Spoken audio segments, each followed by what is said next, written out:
Pierluigi Bresciani al termine del 5-4 sul Viareggio, partita sofferta, tirata fino all'ultimo, una vittoria comunque importante.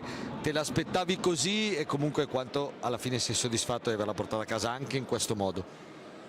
Partiamo da che la partita difficile me l'aspettavo, però secondo me ci siamo un po' complicati la vita da soli, cioè dando i meriti del Viareggio. Il Viareggio venuto qua era una squadra umile, chiusa in difesa, ha fatto la partita che doveva fare, ha giocato bene, forse diciamo che la vittoria ci sta un po' stretta la sconfitta al Viareggio, sono sincero.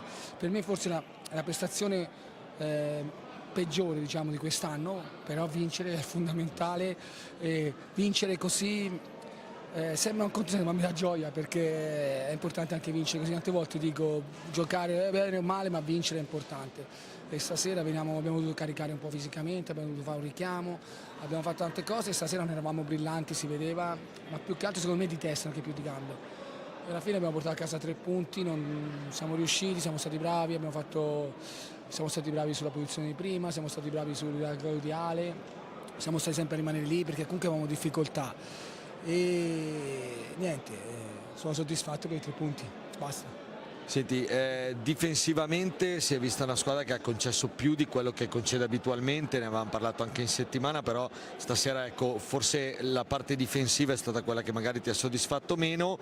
Nell'ultimo time out non so cosa hai chiesto perché da su non potevamo sentirlo, però abbiamo visto poi la squadra che ha cercato di gestire bene palla anche per provare chiaramente a stoppare l'inerzia del Viareggio, che le ha provate tutte. Bisogna essere bravi anche quando le cose non girano, a essere umili, a fare il minimo indispensabile, no?